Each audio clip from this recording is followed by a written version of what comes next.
নলবাৰীৰ ঐতিহ্যমণ্ডিত বেলচৰ বিল্লেশ্বৰ দেৱালয়ত সেৱা লৈ নিৰ্বাচনী যুঁজত নামিল প্ৰাক্তন মন্ত্ৰী নীলমণি চেণ্ডেকা। নিজৰ জন্মদিন উপলক্ষে শনিবাৰে বিল্লেশ্বৰ দেৱালয়ত ভোগ আগবঢ়াই আগন্তুক 2026 চনত হ'বলগীয়া বিধানসভা নিৰ্বাচনত প্ৰতিদ্বন্দ্বিতা কৰাটো নিশ্চিত বুলি উল্লেখ কৰি প্ৰাক্তন মন্ত্ৰীগৰাকীয়ে কংগ্ৰেছ দলে প্ৰাৰ্থিত্ব দিলে দলৰ নিৰ্দেশনা অনুসৰি কাম কৰি যাব বুলি কয়। কিন্তু প্ৰাৰ্থিত্ব নিদিলে নিৰ্দলীয়ভাৱে নে আন কোনোবা দলৰ পৰা প্ৰাৰ্থিত্ব ল'ব সেয়া উল্লেখ কৰাৰ পৰা বিৰত থাকে। আনহাতে লিখা মেলা কামত ব্যস্ত থকা নীলমণি চেণ্ডেকাই আগন্তুক এপ্ৰিল মাহৰ ভিতৰত 4খন গ্ৰন্থ প্ৰকাশ কৰিব বুলিও উল্লেখ কৰে।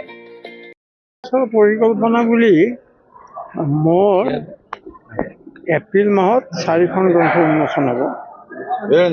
অসম বিদেশী বিতৰণ আন্দোলনৰ প্ৰাথমিক যিটো ইতিহাস 80 চনলৈ সেই ইতিহাসৰ তথ্য সম্বলিত গ্ৰন্থ 4খনত ওলাব। এটা দৌৰাদৌৰিকৈ ওলোৱা নাই, তাই লেখা শেষ হৈছে, সেইখিনি কৰিব লাগিব। আৰু দলে যদি দায়িত্ব দিয়ে দলীয় কাম কৰিব লাগিব, এইটোৱে ভাবিছোঁ। আৰু কাৰণ মানুহে বিচাৰিছে ধৰ্মপুৰত, আৰু মানুহৰ এটা কথাও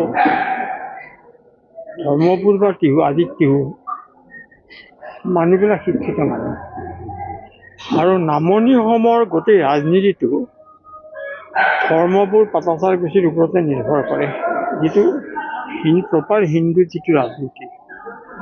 যদি ইয়াত নলবাৰীতকৈ আমাৰ ইয়াত আৰু পাঠশালা যদি ঢৌৰ সৃষ্টি কৰিব পাৰে কংগ্ৰেছে, তেতিয়াহ'লে নামনি অসমত চিফ্ট কৰিব। আৰু মাইনৰিটি মানুহ ভোট কংগ্ৰেছক ব্যৱহাৰতে দিব, কিন্তু হিন্দু ভোটো পাবলৈ হ'লে আপোনাৰ টিহু আৰু পাটাচাৰকুছিত এটা ঢৌৰ সৃষ্টি কৰিব লাগিব। সেইটো কৰাৰ কাৰণে দলে বিচাৰিলে আমি পৰিকল্পনা যুগুতাই থৈছোঁ, সেইমতে আমি তেওঁলোকৰ ওচৰত দাখিল কৰিম।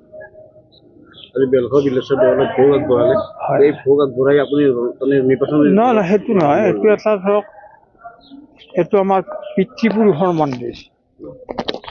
জন্মৰ দিনাই আমি দেখিছোঁ এই মন্দিৰ। এই মন্দিৰত আমাৰ প্ৰাণ জড়িত হৈ আছে, আমাৰ ধৰ্ম জড়িত হৈ আছে, আমাৰ সকলো মূলৰে এই মন্দিৰ। নমিনেশ্যন দিব গ'লেও এই মন্দিৰত সেৱা কৰি যাওঁ, ৰিজাল্ট ওলোৱাৰ পিছতে এই মন্দিৰলৈ আহোঁ। গতিকে এইটো সকলো মানুহৰে, আপোনাৰো ধৰক যিটো মন্দিৰ আছে, যেতিয়া ব্ৰাহ্মণে মন্ত্ৰ পাঠ কৰে তেতিয়া প্ৰথমতে সোধে তুমি কোন পীঠৰ বা কোন ঠাই, কোন মন্দিৰত তোমাৰ ওচৰত আছে। গতিকে আমাৰ এইটো বিল্লেশ্বৰ দেৱালয় এটা মন্দিৰ, আৰু ইয়াত আমাৰ সামান্য হ'লেও অৰিহণা আছে। আৰু ইয়ালৈ আহি এটা বেলেগ পৰিৱেশ পাওঁ, এটা মনটো ভাল লাগে। আমাৰ ৰঞ্জিত দলে খুব পৰিষ্কাৰ পৰিচ্ছন্নকৈ ৰাখিছে, পৰিৱেশটো ৰাখিছে, বিভিন্ন মানুহ আহি ইয়াত ভাল পায়। গতিকে মোৰো এটা দায়িত্ব আছে এবাৰ মন্দিৰত সেৱা কৰাৰ, সেইকাৰণে হৈছে। মই খেলিম বুলি ভাবিছোঁ, এতিয়া মই নকওঁ, কিন্তু খেলিম মই। ঠিক আছে। অসম আদিত্য, নলবাৰী। NKS হুণ্ডাইলৈ স্বাগতম। নৰ্থ ইষ্টৰ প্ৰথম GDSI 2.0 ফিচাৰ্ছ ডিলাৰ হৈছে NKS হুণ্ডাই।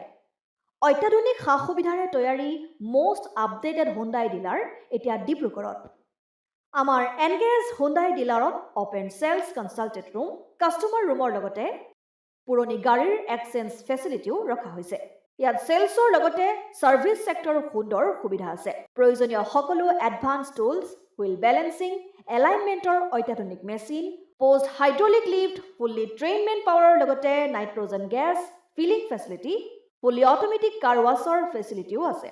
লগতে NKS হুণ্ডাই ডিলাৰে কাষ্টমাৰসকলৰ সুবিধাৰ্থে মোবাইল ছাৰ্ভিচ ভেনৰো ব্যৱস্থা ৰাখিছে, য'ত হাইড্ৰলিক লিফ্ট, ৱাশ্বিং facility, wheel balancing, tyre pressure check কৰাৰ লগতে বহুখিনি সুবিধাই উপলব্ধ আছে। NKS হুণ্ডাইলৈ আহক আৰু সুবিধাসমূহ গ্ৰহণ কৰক।